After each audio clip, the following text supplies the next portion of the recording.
Hey everyone, how are you? I'm here. I promise I'm not dead. I made it. It's getting harder and harder to be here for 11 a.m. in the morning, I swear. The colder it gets down here in Melbourne, the harder it is to get out of bed. This morning I was like, please just let me sleep in. I was like, I don't want to get up. It was so cold down here. I don't know what the temperature was because I was in bed, but I think right now it's only like 14 degrees down here, something like that. I think it was like 6 overnight, something like that's getting too cold. Good to see you all. Kathy Lynch, DJ is here. Just Summers, hey, how are you? James Avery and Annika's here. Maria, Lynn D, Sherry Runs Late, Juniper, Angela, Marilyn Landis. The lovely Marilyn Landis is here. Who else is here? Moonlight View, how are you? Amy 007. Shad Hunter, oh my god, it is a privilege to have Shad Hunter here. So yesterday I finished the late show saying I didn't think there was going to be any more witnesses called. Well, I was wrong. And it just shows you don't listen to Ping. Ping's always wrong. But there was another witness called in the Lynn trial. I was going to call it the Hill trial, but no, he's a victim. It's in the Lynn trial. Hey guys, how are you? I'm here. Little slow. I'm a little slow. We'll get there. Got to speed up. I'll get there. But there was another witness called. This guy is a camper named Blair Anson. He arrived at the Alpine National Park on March 11th. That's a few days before all this went down. And he said he was camping nearby Mr. Hill at that time alone. Mr. Hill told the group he planned to camp there for a few nights. He introduced himself as Russell. He asked permission from the guy if he could fly his drone. He said, yeah, it's not a problem with me. I don't care. And Mr. Anson said he assumed Mr. Hill had asked for permission because he knew it was illegal to fly drones in the national park. He said he was a knockabout sort of guy. He was friendly. We found him very approachable and friendly. I think he said that twice. I don't know why you need to accentuate that, but okay. Says here, Mr. Hill wasn't a hunter, he said, and he had an antenna attached to a branch to speak to his mates via radio. Yeah, we've heard a lot about his CV type radio group that he spoke to wherever he went around Victoria camping. He'd often hook up the radio and speak to his mates across vast areas. Says here, at one point, Mr. Anson said he saw Mr. Hill chopping up snow gum and aware that it was illegal, asked him if he cared about Parks Victoria.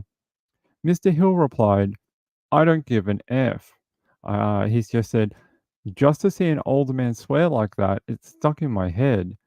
A few days later, the older gent told Mr. Anson Mr. Anson and his mates he was leaving as bad weather was on the way. Later, upon learning of Mr. Hill's disappearance, Mr. Anson agreed with the defense barrister. He had been concerned that he may have, killed himself. He said it would be because he worked up there, and I assume someone who worked up there wouldn't get lost. There was a period of time where people thought they'd actually got lost up there, that there was some sort of medical emergency. One of them, because they were older people, maybe one of them had a heart attack or something like that, and then trying to save the other one, maybe one of them died.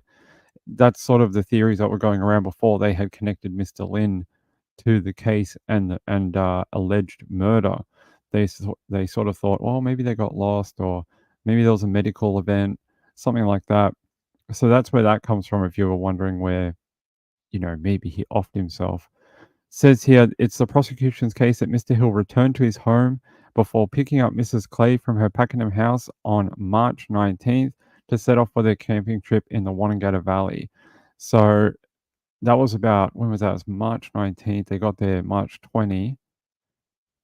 There was about 9 days. This whole event took place about a week to 9 days before their alleged murders. So this was just a dude that had a run in with them, or a run in with Mr. Hill just prior to his murder.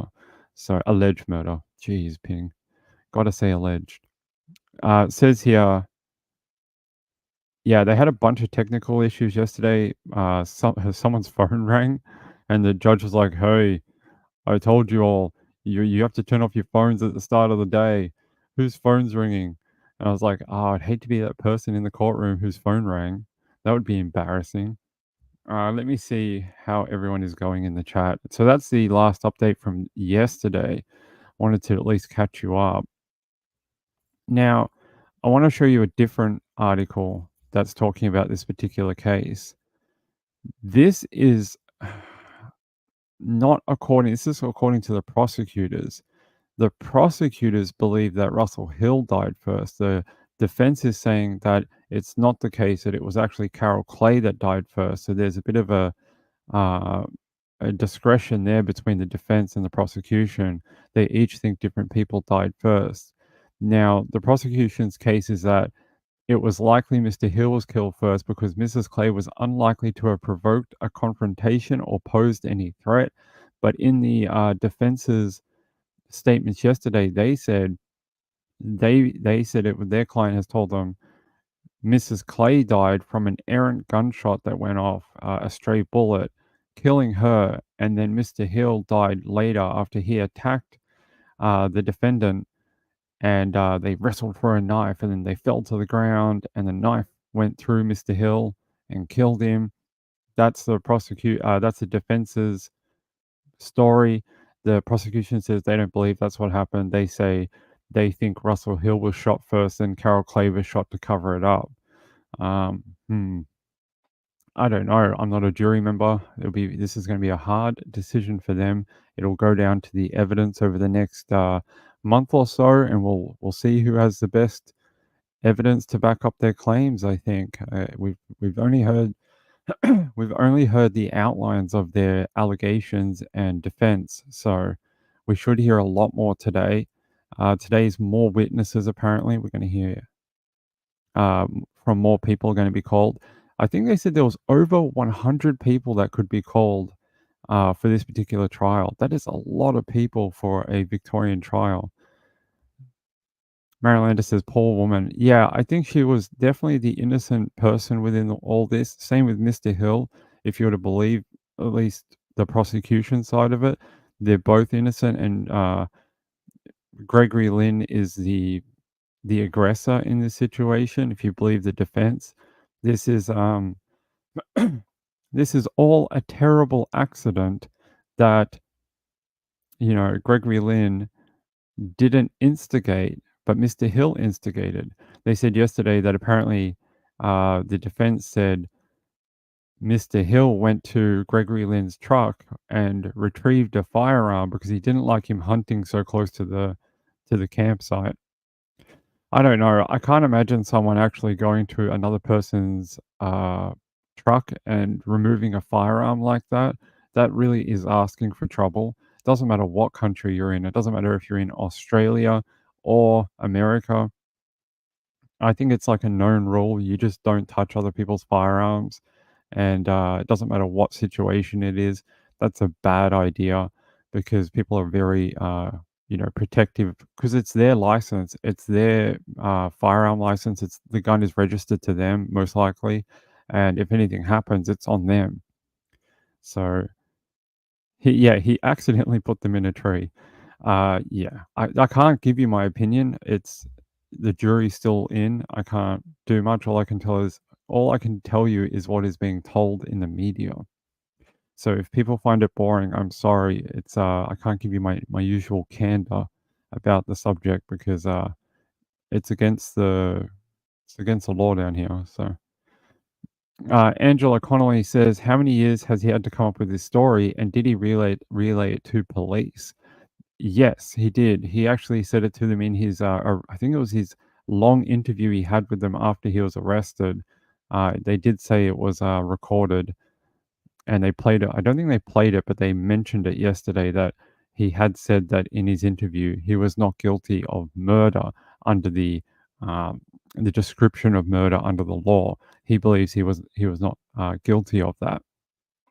So, and he relayed it to police, accidentally put them in a tree. He doesn't deny that he moved the bodies. He actually says he did do that. He says he did that because he was afraid of, being pinned for the murder of it, basically. I still, you know, if you had to come up with a defense, this is probably about the only one you could come up with, is that it was an altercation that went, bad on his part to put any sort of self-defense between him and a murder charge. This is probably about the only thing they could come up with. Hold on, guys.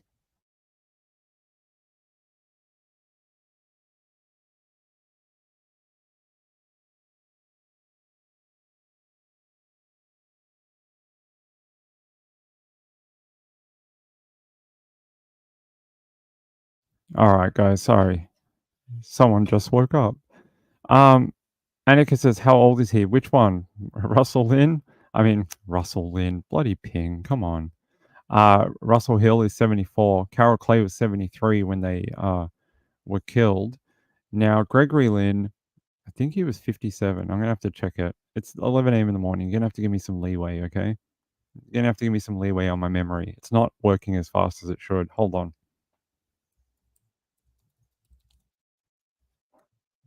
Yeah, 57. How did I know that? There we go. 57. Somehow my memory is working. I haven't had a coffee. That would be good. Some caffeine. Defendant. Yeah, he's 57. So there's about a 20 something year age gap between him and the people he is alleged to have killed.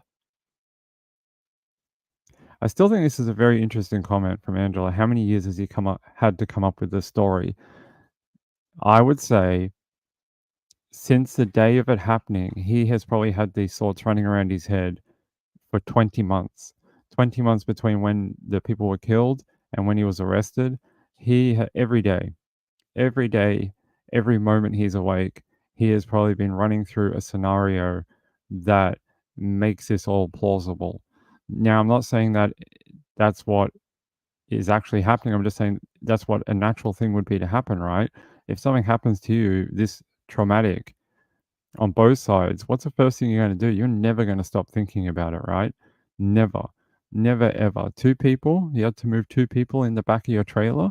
You had to bury them and burn them. You went back and touched the bodies after. I mean, anyone who has ever seen bodies left in position, not in a morgue for a month, 6 months, 8 months, however long that was. He said it was during the lockdown during the pandemic. So it could have been in Victoria. We were locked down for months. So, I mean, decomposing bodies are not nice to look at and they're very gruesome. I would suggest that would be a very difficult thing.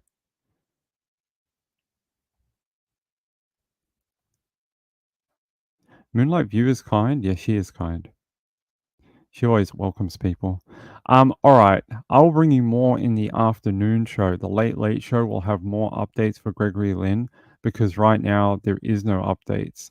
They just got into court a couple of hours ago, and I don't have any updates. It's taking the people a couple of hours. Basically, what they're doing is they're watching proceedings, taking notes, and then after about an hour or two, they're writing an article or releasing updates. And then after an hour or two, they do it again. They go back in, they wait for a break, then they come out and write an article, and then so on, so on. So, but throughout the day, we're getting about 3 or 4 major updates out of the Supreme Court.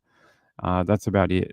Most of them have been coming in the afternoon or around lunchtime. So it'll be little bit after we finish here for the morning, for me, the morning show, for you, the 9 o'clock show. So let's move on to some American news. And I want to show you this. This is from DJ, and I found it pretty interesting. He said, strange wreckage discovered on farmer's field in Saskatchewan. So let's have a watch of this. The discovery that could be out of this world. A farmer from Ituna says while out working in the field, he and his eldest son came across an interesting piece of debris. The pair say they are unsure what it is or how it ended up on their land. And as CTV's Angela Stewart tells us, she caught up with the father and son and has more on the mystery from above. April 28th was just another day at work on this grain farm near Ituna until Barry and Cody Sawchuk came across this. For a far distance, we thought it was garbage. And then after that, we got closer and we don't know what it is. Barry and his 3 sons work these 10,000 acres in East Saskatchewan. Their family has been on this land for 5 generations. They're used to finding debris, but this is different. They truck the 100-pound object back home to start the search for answers. It could be part of a satellite or something that re-entered because it's all torched. You can see where it's torched. Stuff has been burnt off. It's carbon fiber composite, and then there's a... Can I just stop there for a second? I love how excited he is. He's so excited. He's like, "Oh my god, I found some trash in me farm. It's great. I drug it back to my barn, and it could be a satellite, could be freaking aliens, who knows? But I love it. It's great. I love how wrapped up he is in it. Let's watch the rest of it. aluminum honeycomb on it, and then the back is composite carbon again. Chris Rudkowski, a science writer out of the University of Manitoba, says Saskatchewan is no stranger to bizarre objects making landfall, citing a similar object found in the 1960s. Wollaston Lake in 1968, a hunter found something kind of like that. It was a little more metallic, but it turned out to have been part of a satellite, possibly even Canada's own Alouette satellite. In 2022, space experts in Australia investigated this 3-meter piece of debris found on a sheep farm. If you notice I think this is carbon fiber or some sort of composite, but you can see like the kind of hairiness or the strings of material looks very similar to the one that he had, right? Had the same sort of material that had broken off something larger, and tells you it's man-made.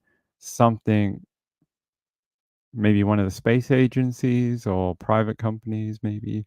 We'll find out, but you would have noticed that they look very similar. It was believed to be part of a SpaceX rocket.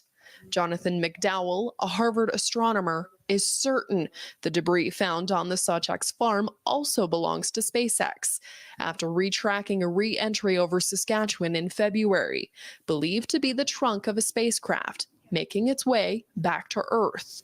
McDowell's collaborator at the University of Regina agrees with his analysis. The ground track goes right through Saskatchewan, so exactly where debris will hit the ground is fairly unpredictable, just because you don't know when pieces are going to fall off, and the exact atmospheric turbulence and everything can have. But the line goes right near Ituna. CTV News reached out to the Canadian Space Agency, which is still looking into the matter. So, for now, the Sawchucks will start seeding and keeping their eyes on the sky. Why? Do they think they're going to find more of these things on their property? They're like, we'll wait here for millennia for the next piece to come so we can build the spaceship. I think it was probably just a random thing, and because of the cycle that these things go through around the Earth, it could have landed anywhere from Saskatchewan to freaking Russia or whatever. So I wouldn't be waiting for any more parts if I was them. I think you should just return it to SpaceX and ask them for a nice check of money and say, this damaged my soil. I need $50,000 to replace my farming land soil, and just be like, yeah, that'll do. Space rain is scary. It is. There was a guy in Florida that had a battery come through his roof and like demolish like a part of his home. Don't know if you guys saw that a few weeks ago, but I don't think he was home at the time, but he checked his security camera because he was like, why is there a hole in my house? And there was a giant battery that had gone through his roof, through the floor, and into the ground, and it ended up being from a battery pack that they jettisoned from the International Space Station or something. It was Japanese made a long time ago. It had, used its life cycle, and they were like, it'll burn up. Didn't burn up, ended up going through this dude's home. And I think he was hoping if they could prove it was from the ISS, that he would have his home repaired for free, because it was like a lot of money. Actually, I'll show you very, very quickly, and then we're going to go back onto true crime.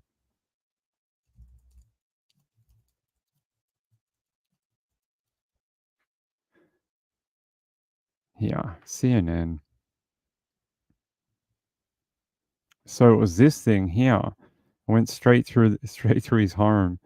There you go. There's a photo. There's a real one, I think, one that's not damaged. And this is what went through his home. Made an awful mess and went straight through his roof, straight through his flooring. Must have been traveling at a hell of a speed coming in.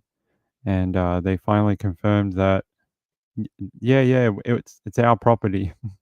Yeah, we'll get your insurance done. Sorry about that. Lucky it didn't hit you on the head while you were sleeping.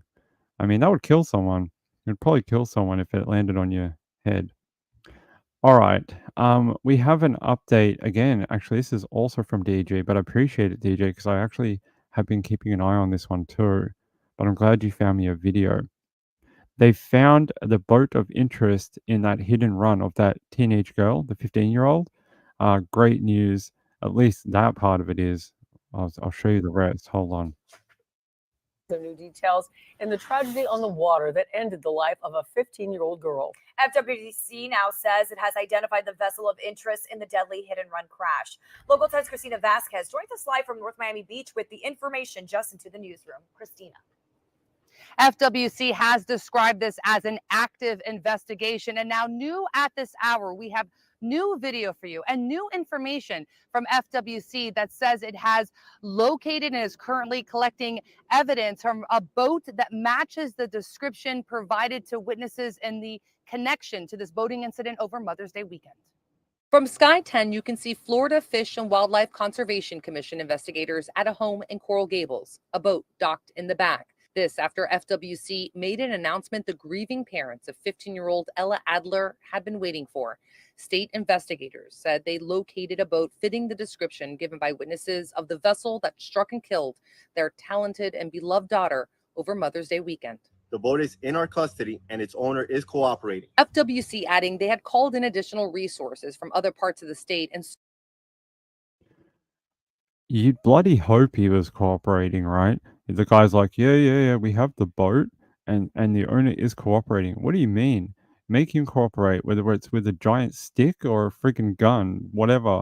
I mean, just make him cooperate. I mean, I bloody hope so. If it was one of your children that had the boat, or it was the husband, or the wife, whoever you lent it to, your best friend, I don't care who it is. Not only should you have come forward, you should have said and called the authorities and said, "Hey, I was out on the water on that Sunday. My boat may have been in the area," and been a proper, citizen. But instead, you ran and hide and waited for them to come to you. I think that shows some intent, in my opinion. But here we go. search of the boat involved in Saturday's incident. Investigators say Ella was water skiing in Biscayne Bay near Nixon Beach when she fell in the water while being towed, struck by another vessel that didn't stop, they said, dying from her injuries. In a statement, FWC's chairman, Rodney Barreto, stated that, quote, Ella's death is devastating for her family, friends, and the community at large. FWC and our partner law enforcement agencies will not stop until we have all the answers and the case is solved. Once again, they do say that this is an active investigation and that you play a role in this. They could use your help. Any witnesses, they also say if there was anyone in the area at the time that has any pictures or video, and you may have been recording in the area, take a good look at your cell phone, review maybe some images shot around that time. Again, 4:30 p.m. on Saturday, see if there's anything in the background. Any detail could help. If you have any information, they say to give Miami-Dade Crime Stoppers a call. That number is 305-471-TIPS. Reporting. Angela says he may have loaned it out. I get that. And I said that before. I said, he may have given it to his best friend. The son may have taken it out, whoever. But it's pretty easy to figure out. You go, hey, Billy, did you take the boat this weekend when I lent it to you? Yeah, mate, I did. It was, we went out on the water. Hey, were you anywhere near that girl's death that died in the water? Did my boat have anything to do with it? Oh, we might have been in that area. It's not a hard thing to work out, right? should have called it in. Maybe we'll find out that they did, but I'm surprised it would have taken this long if they're the ones who called it in. They probably would have been there friggin' in an hour. So I hope we find out a bit more about the death of her what led up to it and whether there was any, I guess, chargeable intent, or are they going to go with the defense of, I never saw her. I just was driving the boat and I thought I hit a turtle and I just kept going. We're going home anyway. And that's my defense. We'll find out. I think we had 902 yesterday, but I appreciate it. The amount of people that came from Cresher, I really appreciate. I think it was like 40, 50 people. It was a lot of people, and I really do appreciate it from Cresher. And there was a bunch that came from Trish. She put up a post on Saturday. We got a bunch from that too. So I appreciate both of them. That was very kind. We are so close. The channel will be able to do a lot more once we get to that 1,000. So many people email me about, Ping, how do I do a membership? Ping, how do I do a super chat? And I'm like, I can't do any of those things until we get to 1,000 and enter the YouTube partner program. So until you get to 1,000, you can't get into it. We have the watch hours. We have over 30,000 watch hours or something crazy like that. You only need 2,000 and you need 1,000 subs. We have like 30,000 watch hours, but we only have 900 subs. So there you go. Whoops. There we go. Oh, that was very nice of you. I do appreciate it for everyone who's trying to help. And I did reach out to Kresha on Twitter and her channel just to say thank you. So appreciate it. Maybe a collaboration would help. Who would want to collaborate with Ping? Actually, I've had some offers. I actually, I shouldn't lie. I have actually had some bigger channels reach out wanting to help. I haven't put anything into stone yet, but I've had tentative discussions with a couple of different larger true crime channels that want to be on with each other. So we'll see. Rabbit, I don't think Rabbit even knows who the hell I am, but I like their channel. They're a great channel. And Grizzly's a great channel. I like all those people. I remember when they only had like the amount of subs I do. I really do. I remember when they were covering. It was the girl who died. Do you remember she was abducted from a car park in Nevada? That girl. She was on her way to work, and that guy abducted her and killed her. Then they ended up finding her body about a couple of weeks later, and her family was all over. Yeah, that I remember when they were doing that one, and they only had like 700 subs or something back then. Aaron, maybe. Mommy says, I do. All right, let's keep going. I'll look into some collaborations. I'll look into some other collabs. I've had a couple, like I said, I've had a couple of offers, but I just haven't put anything into, you know, no solid plans. I've sort of said, yeah, we could do that, but nothing really, you know, concrete. What are you talking to me about? It says, you have your ad blocker turned on. Get unlimited digital access for 25 cents. I will never pay you. What are you called? Expressnews.com. No, that's all right. I'll get a different link then. I refuse to pay for too many papers. I already pay for like 7 papers and I'm not paying for any more. Reward. No. All right. Thanks, DJ, for this one. But I can't. Thanks, DJ, for that one, but I can't use it. We'll have to go to this one. Tonight, continuing coverage in the attack killing a 4-year-old girl. Her parents and siblings were also injured. At this hour, investigators are still searching for these 2 men from the shooting that happened off Windsor Hollow near Walsham Road. Meantime, Crime Stoppers is getting involved, hoping money will bring in more tips. Tonight, I met with the vice president of the organization about picking up the case. Actions that took a young, innocent life. The family identifying her as 4-year-old Marianne. Her grandfather is still in shock. Oh, my baby girl. Marianne and her family were gunned down May 8th at their home off Windsor Hollow. She's the only one of the 5 that didn't survive. Since the shooting, investigators releasing several videos of 2 men they say are behind the targeted attack. To us, that's the main important thing, getting the case solved. Nadeem Harani is the vice president of Crime Stoppers, which is now offering up to a $5,000 reward in the case. It's absolutely heartbreaking. I can't even express how hurt I feel for the family. It's just a brazen, ruthless attack. Crime Stoppers, a nonprofit, is made up of 11 board members. They work hand in hand with area law enforcement. They wanted to use the resource of Crime Stoppers, and that showing that the family and us as a city are more than happy to use Crime Stoppers as a resource to try to find these people. Harani says offering money does help solve cases. He also reminds people if they are afraid to speak up, they can and will remain anonymous. So you could be a family member, a friend of the criminal, you will remain anonymous. We just want to solve the cases and get this family justice and solace. Again tonight, there is an urgent plea with anyone with information to come forward. Here's another good look at who investigators want to find. There are several ways to submit a tip to Crime Stoppers, which again is offering up to a $5,000 reward.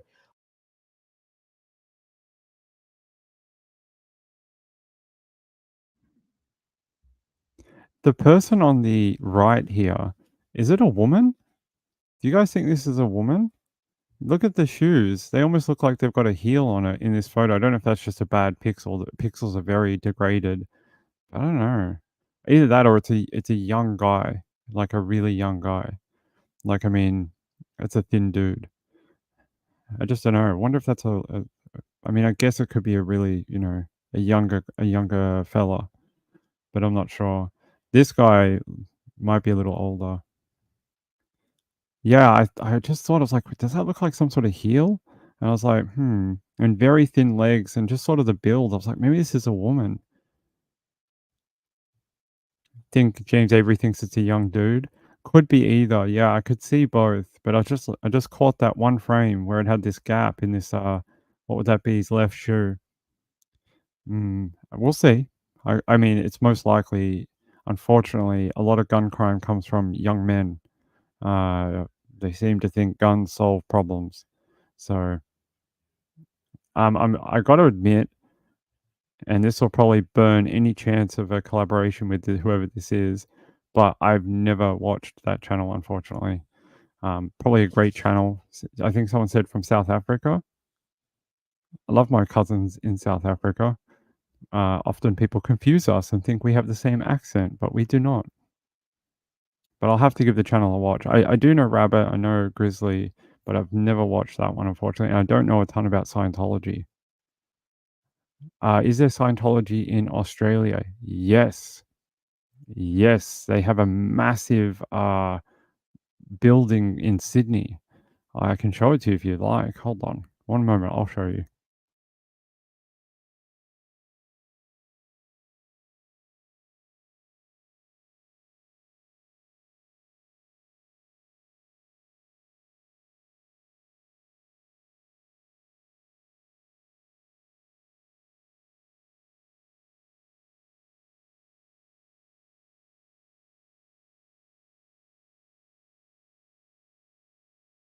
All right, there we go. Off to a dangerous flying start.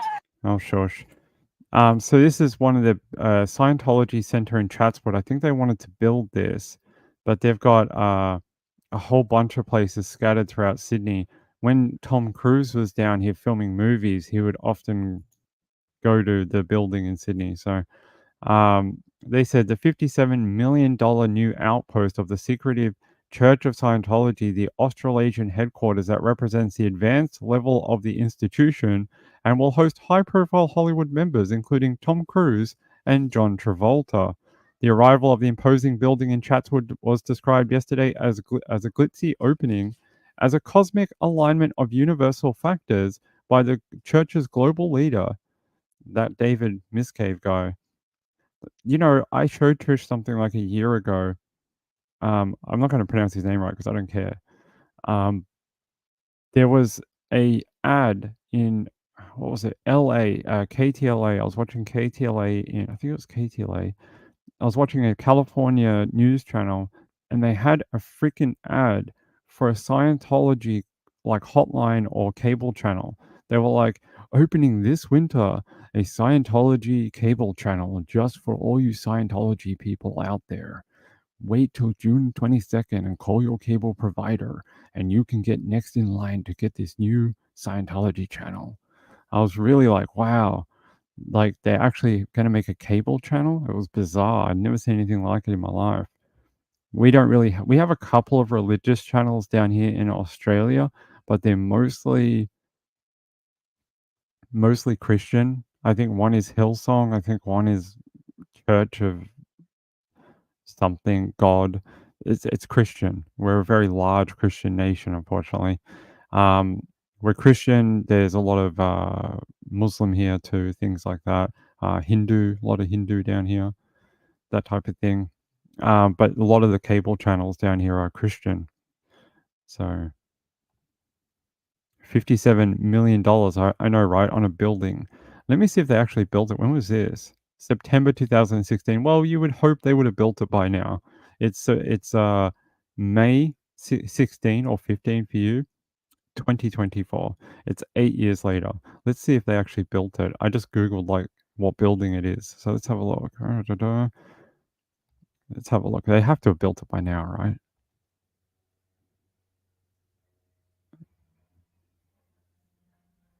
Yeah, it looks like they have. They built it years ago. There you go. It's huge. This is their Australasian headquarters in Chatswood in Sydney. It's looks like it was built 3 decades ago. It doesn't even look new. It looks old. It looks like one of those old buildings like that the CSIRO used to own, and they just knocked them down. Yeah, there you go.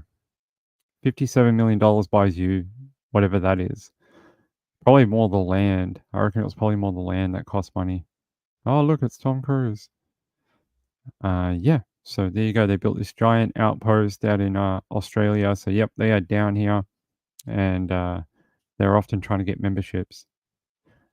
Is Sydney far from you? It is about a 9-hour drive from where I am. Something like that. 9-hour drive? Let's have a look.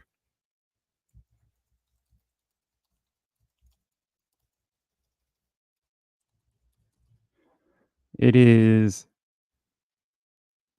yeah, about a 9-hour drive. It's 878 kilometers. How many miles is that?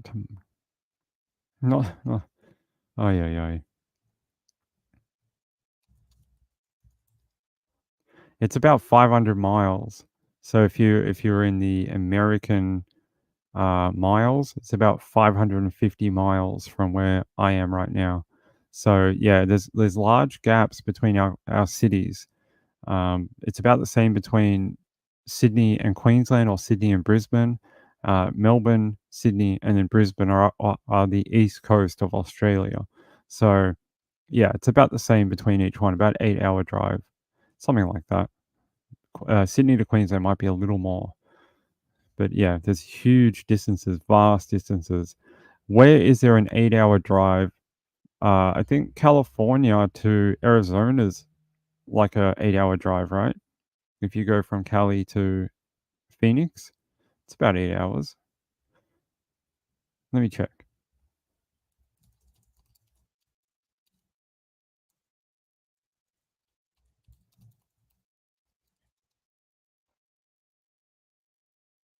It's about a 12-hour drive, depending where you go. If you stop in Phoenix and not Tucson, it's probably a little closer.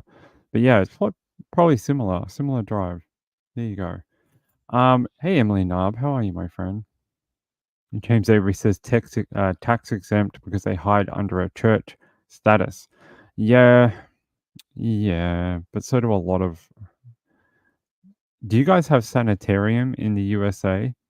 Do you guys have the brand Sanitarium? Sanitarium makes breakfast cereal and products here in Australia, and it's always been the rumor here that they don't pay taxes because they're actually a church.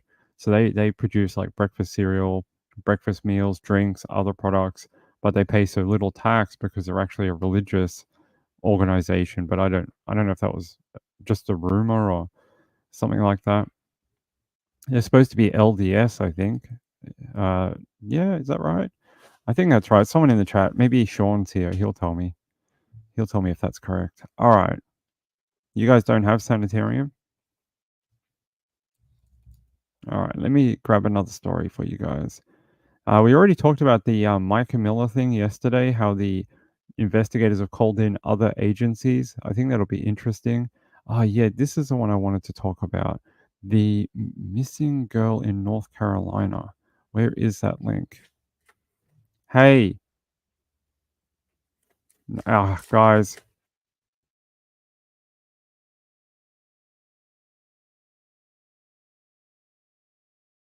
Sorry, cats are being naughty. Let me grab this link. There's a missing girl in Carolina. I grabbed the story earlier and then I've lost it. Let me grab it for you. Yeah, Bailey Carver. Is that her name? That's right. Let me grab the link for you. Right now, around Stanley County, state and local authorities are on the ground. They say they're searching for the remains of an Albemarle teenager. Officers tell us they think 17-year-old Bailey Carver is dead, and they have not found her body. The suspect, though, in connection to the case is identified as 20-year-old Joshua Biles. He is charged with obstruction of justice and concealing a death. Within the past 2 hours, the police gave us an update saying they're looking for surveillance video with a 1999 red Honda Civic right here that looks similar to the one on the screen. And we understand there are still a lot of questions that are on this case, and we want to let you know that we have put in requests to multiple agencies to get more details. Meantime, WCNC Charlotte's Kaylin Hagwood has been with search crews all day, and she joins us live. Kaylin, what have you seen there, and what have you learned this evening? Well, I can tell you that this is the home where investigators say Bailey Carver was taken from. Neighbors say that the suspect lived here with his family and drove this two-door Honda Civic. Police are now hoping to find this vehicle on some home video at the time of the crime. Let's go. The search for the remains of 17-year-old Bailey Carver now stretching into day 4. We're covering a lot of ground, got a lot of volunteers, a lot of agencies. Police tell us the teen's body had obvious wounds when it was taken from an Albemarle home and hidden by the suspect, 20-year-old Joshua Biles. They've not told us how they learned that information. Biles is now behind bars, accused of felony obstruction and concealment of death. I didn't want to think it was real. I don't think anybody would want to think that was real. Emily Lowry says she's been friends with Carver for years. She's a very uplifting person. I've never heard her talk bad about anyone. Lowry says the suspect and Carver were in a relationship. She now joins those in the community getting in on the search. Personally, I didn't know the family, but I do have daughters of my own, and I know if it was me in their position, I would want anybody and everybody to be out helping look. Well, I met Ashley Poplin, who you just heard from, when she and her friends were searching here behind this home. They're just one of several search parties that we saw. Again, investigators say the best way you can help is to help find this two-door Honda Civic. They say that if you have any home video, any surveillance video from the night that this all took place, that can really help in their investigation. Of course, there are many search parties that are out here. There's actually one that just arrived just moments ago. If you have any details you think can help, call law enforcement. Reporting live here in Albemarle, Kaylin Hagwood, WCNC Charlotte.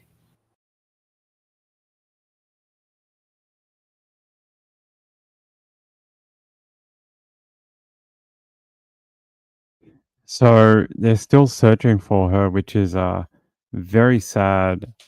I agree that if anyone has that car on, CCTV, Ring doorbell, it might help tie up the timeline and strengthen that timeline.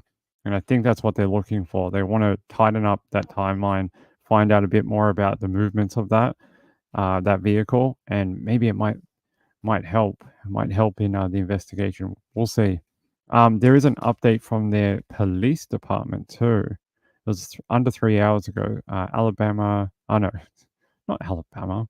Ping. You got to say words correctly. Says here, the 17-year-old teenager presumed dead after disappearing on Friday continued Tuesday despite rainy weather. Those searches that are out there, God bless them. I mean, they heading out in the gross weather. It's freaking humid. It's spring. There's raining all the time. It's muddy and it's bugs and stuff. The work they do is, I think sometimes gets taken for granted and it's not very appreciated by people. But they're there when they're needed, and it's really nice. It's nice to see those people come out time and time again to help people. Really is. And without them, a lot of times crimes don't get solved, people don't get found, and we don't get answers. So I think they deserve a lot more than a thank you. All right, I'll play this update as well. Now to this. Search crews are working around the clock to find an Albemarle teenager. Authorities say they believe 17-year-old Bailey Carver is dead. However, her body has not been found. And the search for remains is now stretching into day 5. At this point, law enforcement and neighbors have searched more than 1,000 miles since Friday, spending their time, rain or shine, trying to find answers. I have a 15-year-old, and it hit home when I found out she was only 16, 17 years old when this happened. And I would want the same effort put out for my son if something had happened to my son or anyone who is kin to me. Meantime, 20-year-old Joshua Biles is behind bars tonight for this case. He's accused of felony obstruction and concealing a death. Today, the Albemarle chief of police shared new details in this case as well. And that's why we have Kaylin Hagwood standing by here, joining us live. Kaylin, what can you tell us about the search? Well, the chief said the suspect, Joshua Biles, told investigators that his girlfriend, Bailey Carver, that she died and that he disposed of her body. The chief says this conversation happened when investigators arrived to the suspect's home on Floral Drive around 4:30 last Friday morning. Inside, the chief says Biles told them he disposed of Carver's body, but didn't say exactly where. He also... Hey, give him a break. You know that happens all the time. People randomly die, and that's what we do. We pick them up, we take them on our shoulder, we dump them in the car, we drive away, we find a wooded area, dig a shallow grave, we just dump them, and then we tell police that that's like what we do. We know, oh, they died, and we just dump them out. That happens all the time. I mean, I know I've done it like 6 times myself. Give him a break. Give him a break. No, don't give him a break. Bust his balls to find out where that girl is. Absolutely break his balls and find out where the hell he put her body. I mean, it's ridiculous. Who does that? No one. No one. Who's like, oh yeah, they just died at home, so I was like, oh, just chuck them in the woods over there. No, you call a police, emergency services, a coroner, a medical examiner, someone. What if they had a infectious disease and you're just like, yeah, I dumped them in the backwoods and now we're going to have a plague of something. Like, people don't die at that age, like, commonly. It could be something that the county needs to know about. But that's not what's going on here. It's just crazy talk. It's crazy talk. All right, let's finish the video. didn't admit to killing her. Despite this, court records show Carver's body had, quote, obvious wounds indicating an unnatural death. Police say they were able to gather those details during the investigation, even though her body hasn't been found. He provided some information. He spent some time with SBI investigators as well as our detectives, and there is some information that's included in the investigation that provided us with detailed areas to search.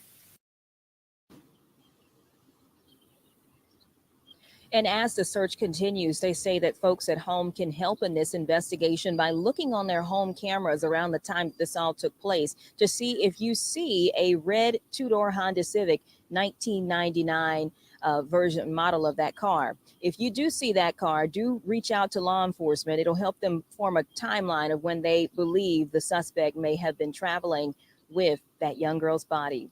Reporting live here in Albemarle, Kaylin Hagwood, WCNC Charlotte.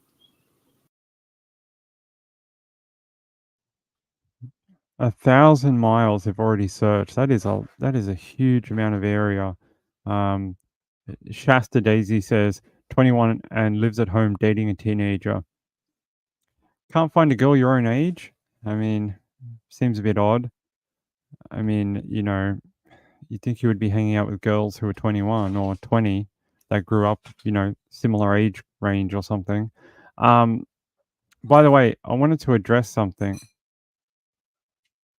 Muffin is going crazy. I wanted to address something. Hold on, I'll find it. Where is it? Moonlight View said, I think Crash's daughter is graduating today. I can't believe that she's graduating. I remember when she was like just a little smaller girl. Maybe she was like 12 or something when I first saw her. That's crazy. Congratulations to her daughter and to Kresha and her family. I think that's a great opportunity to celebrate. They should have a fun day. Is that where they like stab an electrode into your leg and they make your leg kick when you? No, it's not that. Okay. All right. I am very disturbed by this story of 17-year-old Bailey Carver. I think that is concerning that the first thing he thought to do when she died was to dispose of her body, but then couldn't remember where he put her. We just talked about a guy who shot and killed allegedly two elderly, or I hate that word, older people in Victoria, Australia. He put them in the base of a tree and still remembered where they were to come back to them months later and then burn their remains. So you're telling me since Friday or something, you can't tell me where the hell you put this 17-year-old girl after she randomly died. I think you're talking absolute bullshit. And the cops should be absolutely busting your nuts right now trying to get the freaking information from you. They should be tightening those screws freaking day and night trying to break you in custody. They should be doing. I bet you they are, but far out. Never heard of such ridiculous rubbish in my life. Oh, I dumped a girl, like 17-year-old. I can't remember where I put her. You got like temporary amnesia, do you? I don't think so, unless you can provide that you were hit in the head from a flying anvil. I don't believe you. I don't believe what you're saying. And I hope that's what the cops are saying to him too. What a load of crap.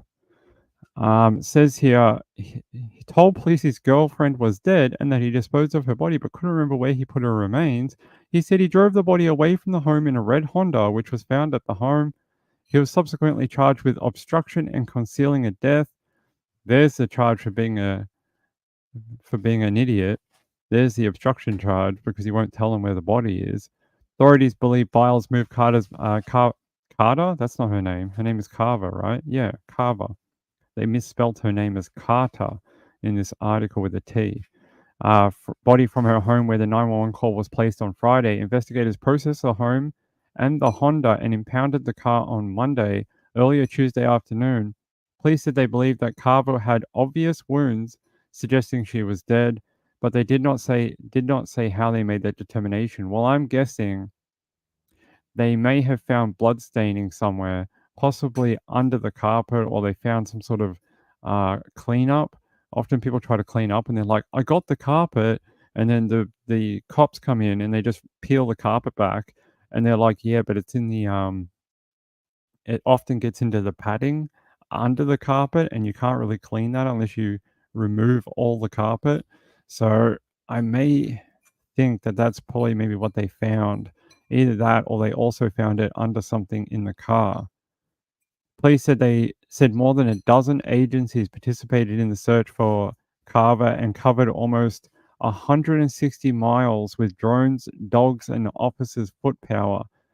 Man, it's like a Mother's Day weekend. They're probably missing time with their families to do this. And I know that's their job, but those are the sacrifices that they do to help find people like this.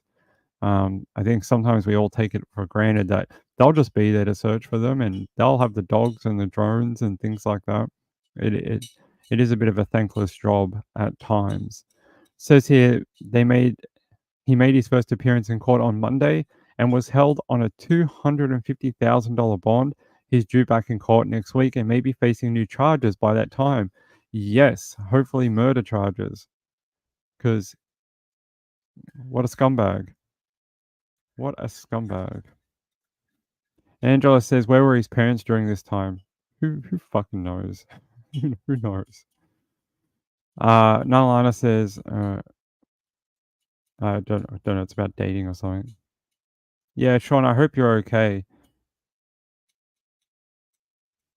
Marlene said, best advice my mother ever gave me, please do not date in high school, wait until college, because all the guys in high school are losers, or just because experiences by teenagers are not, you know, they're not as good as when you get to college. People are not as mature, I guess. People are going through weird emotions as teenagers. Teens are immature to date at that time. Makes a lot of sense. They don't even know their own feelings and emotions at that time, yet alone someone else's. So it's smart advice, but trying to separate boys and girls at that age is literally like, you know, it's almost impossible. It's just a natural thing, unfortunately. You have to have the willpower, the strongest willpower on earth. Maybe Marlene Clausen does. Marlene Clausen, is that your special power? You have the greatest willpower? Maybe. Hey, Emily Knob. Emily Knob says, been listening and spraying the weeds in my lawn. Is that what you think of me? As a weed in your lawn? Oh my God. I cannot imagine. Nanalana, yeah. Her mum, that was good advice. And Marlene Clausen is still with us today. She was not murdered by a boyfriend at 17. All right. What time is it? 12:06. We got room for one more.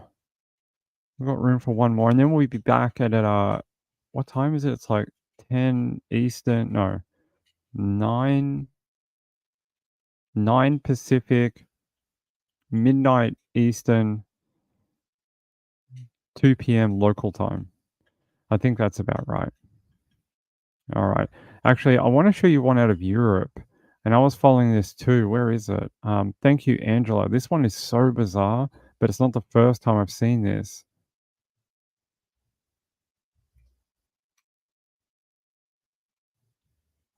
The target was being driven from court to prison when the ambush happened. Working out his route through this motorway toll booth probably wasn't that difficult for the hijackers. Passing motorists who could do so drove away as the violent drama unfolded. Hooded and armed with semi-automatic rifles, the gunmen, at least 4 of them, overpowered the prison officers and were ruthless. They shot dead 2 guards, seriously injured 3 more. We were here, right here. I was chatting to my son and my neighbor, and then we heard the noise. So many bangs. I've still got cattle over there, but I didn't want to go as I didn't want to get shot. The deadly plan worked. In the chaos and the noise, the prisoner escaped. Mohammed Amra is an organized crime boss jailed last week for robbing supermarkets. But he's also under investigation for kidnap and involvement in a gangland murder. Mohammed Amra is not a notorious high-profile criminal. But to the authorities, he was a dangerous prisoner, an escape risk, and was given what the French call special surveillance status, which rather begs the question, why wasn't the security around him much tighter? The guards who tried to repel the attack were specially trained to escort prisoners, but had none of the gang's firepower. The 2 guards who died, one had 2 young children, the other, his wife, is 5 months pregnant. Tout. Je dis bien tout. Everything, absolutely everything, will be done to find the perpetrators of this heinous crime. They are people who consider that life doesn't matter. They will be arrested, they will be tried, and they will be punished with the same degree of seriousness as the crime they committed. As the search for forensic clues began, hundreds of police and military-trained gendarmes were drafted into the manhunt. One of the hijackers' getaway cars was found abandoned and burned out not far from the scene. Mohammed Amra has a string of convictions and has been in and out of prison. He's known as Lamouche, the fly, because it said he's everywhere. Did they just call him the Mamouche, the fly, because he is everywhere? That is I don't know if that's a compliment of a nickname or they're just like he's annoying like a fly because he won't buzz off.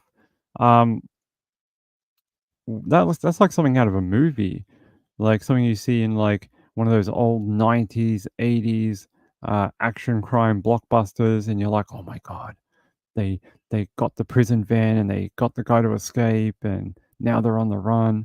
It really is something out of a movie, but it happened, and in France, I think that is very concerning that they're just like, oh yeah, it just happened.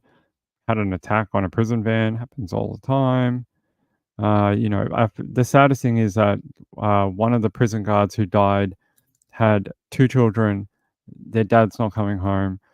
The other one had a wife who was pregnant. She now has to raise a baby on her own, doesn't have a husband to help, and that child has no father. All to free this loser called the Fly. Why would you try free anyone called that? Just leave him in there. Can't he fly? Isn't he the Fly? Can't he just fly out of prison? Maybe Red Bull. Maybe he needs some Red Bull to give him back his wings. Maybe that's what he needs. Didn't need a abduction plan from a prison guard van. He just needed some Red Bull. Yeah, awful story. Stupid. Angela said he had tried to escape a few days before. He was cutting bars in his cell or something stupid. Yeah. Well, this wasn't stupid because it worked, and now he's out, and now he's gone. So let me see if I can find anything else on The Fly. Let me see. By the way, I wanted to show you this for people who didn't know. Sanitarium's a huge company here. They're based in Auckland, New Zealand, and they're a massive company. By the way, I got it wrong. It wasn't LDS. It's Seventh Day Adventist Church. That's the parent ownership, and apparently, their revenue was around $300 million at the time of this article here on Wikipedia. It was founded in Melbourne, Victoria, down here in 1898, so real early in our history. And yeah, apparently they quite are well known for not paying a lot of tax because, yeah, here it is. On their official website, Sanitarium defend their tax exemption with several points, stating they operate exclusively for charitable purposes and that the income tax exemption are available to all companies and individuals in New Zealand who limit themselves to charitable purposes. However, the exemption has been criticized and is considered unfair by their competitors. According to their last annual return as of February 2019, businesses operated by the Seventh-day Adventist Church reported a more than $10 million profit. $10 million profit on $300 million is not a ton of profit. Revenue 300. What is that, like a percentage of a percentage? It's not a ton of money of a profit, but who knows if they undervalue and blah, blah, blah. But yeah, they produce things like Marmite, Wheat Bix, or not Wheat Bix, do they? It's a type of Wheat Bix or wheat brick. I don't know what one it is, but they produce a lot of breakfast types products. Up and Go. Up and Go is like a morning meal replacement drink, very male orientated. They produce that too. So, Edget, hey, how are you? I haven't seen Vegemite for a while. I hope she's doing okay. I haven't seen Vegemite, and I haven't seen my other friend from country Australia, Canberra. I haven't seen her for a while. I hope Vegemite's okay. I haven't seen my other friend from Northern Victoria either. I hope all three of them are doing okay. Yeah, I know she was having some health issues at one point. She helped me replace this keyboard a while ago. Remember when I opened up a bottle of soda on it? and I was live on stream, and I opened it, and it just sprayed everywhere, and it ended up killing my brand new keyboard. She ended up sending me a little bit of money to help replace it, which was very sweet of her. She didn't have to do that. Hey, Vicky K. By the way, Vicky K sent in a donation yesterday. That was very kind of Vicky. Vicky's a great supporter of this channel. She does a lot. It's very kind. Emily Knob says, yeah, I miss them. I don't know if they're just having life things or something. Wooz is taking a break from crime news. Sometimes it's just too much. I had spoken to her a little tiny bit in email, but she just did not seem very interested in engaging. So I just didn't want to bother her. So I just left her. I'm sure she'll be back when she feels like it. Angela says, we have something like Up and Go, but lots of school kids take it, have it on the way to school. Yeah, it's the same thing, same product. Yeah, I think some people flow in and out of true crime. So there might be a case that really they like, and they'll come in and they'll follow it for a period of time, and then they'll get burnt out on hearing about people ending up in a ditch or gruesome details or whatever, and then they go back the other way for a little while, and then they'll come back later when something interests them, and then they go back the other way. I've noticed this. I've been in true crime for almost 5 years, and even working with Trish, I noticed that people just float in and they float out, and you have your people that come every day, and then you have the people that sort of need a break every so often, and whatever works for you. As long as you stay subscribed, that would really be appreciated. Vicky, it's okay. I appreciate it. I do. Yeah. I mean, you think about how many stories I read a week, right? I have to, when I get off here, I go and do something completely different because I read, what is it, like 100, maybe 100 stories a week. We do 2 shows a night, 4 nights a week. Then the other nights we do just 1 show.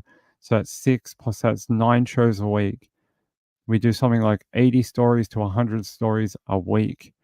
And, I have to do something completely different for a few hours a day because it's hard to hear just the constant death and people being murdered or, things like that. It gets depressing, especially when you hear like, there was another woman killed today. There was a woman killed today. There was a woman killed today. Her partner killed her. There was a woman that was killed by her partner. She was dumped here. They found her in a ditch. She was beaten to death. Like it's like every second story is a woman being killed by someone. They should just call it not true crime. They should just call it how women die. That's what we should just call true crime. Just call how women die on Earth. It's just how it is, and it's horrible. We need to do more about it. Domestic violence and crime against women is, I don't know if it's increasing or we're just hearing more about it, but it seems like every friggin' second story is some woman who, was unable to get away from either an abusive relationship or some crazy dude tracked her down and killed her. And it's, it really is horrible. It really is. Nonalana says, I can't follow the Daybell trial. I can't follow the Daybell trial right now either. If you want to watch the Daybell trial, head over to Difficult Research with Kresha. Kresha has a great channel. She has a great chat, really friendly people over there. And she knows so much about it, so much about the LDS and how it all works. If you ask me, I'd be like, I don't know. I don't know how it works. I got no idea. But she knows. She knows how it works. Oh, Berkeley Vale. Okay. But yeah, I can't follow the Daybell trial because last year I did all the tapes for Laurie Vallow and I had to listen to them on repeat while I was encoding them for Trish. So every day I'd get the court transcripts at like 5 o'clock, 7 o'clock, whatever it is after court. And then I was transcoding them on my computer for a few hours just before the live show with Trish. Every day I was listening to it over and over again, Laurie Vallow tapes. And I can't do it. I can't. I listened to over 1,000 hours of audio last year, and my brain just won't let me do it anymore. It has no appetite for any more Daybell. All I want is justice. I want justice for Kresha's family. I want justice for the other people involved. and I wanted to hurry up because I wanted to end, and I want them to be able to do something else. I don't want them because it's been years. Like they had to do a trial last year, now this year, and they had to go through the investigation. Like it's going to end up being about a half a decade or more of their life before they get any sort of resolution. So I would like for it to hurry up.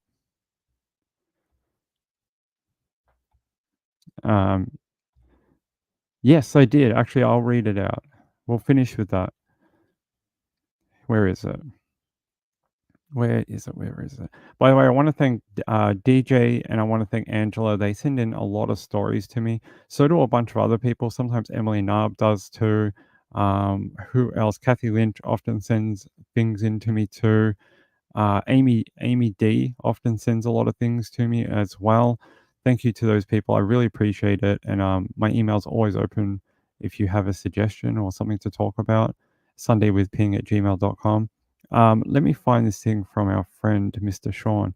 So he sent me this late last night and I saw it. It was about, 10 p.m. at night. Is this a, what do they call it? When the Japanese poem, I had the word before and now I can't find it. I can't remember.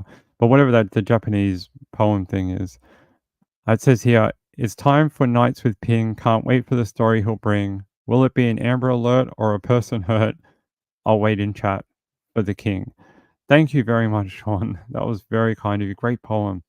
We should do a rap about that. A rap battle. It was a cool poem. I don't know how it came to him, but it must have just did. Yeah, a haiku, that's it. A haiku. Is it a haiku, Sean? I don't know if it has a few enough letters or words to be one. But it was a good poem. All right, hey, let's wrap up. I'm going to be back in about an hour and a half to 2 hours. Depends how long Trish would like to go for tonight. And she is under no obligation to finish early because of me. She can go for 2.5 hours, 4 hours, whatever she'd like. But we'll come back. We're going to have Gregory Lynn updates at 2 p.m. local time down here.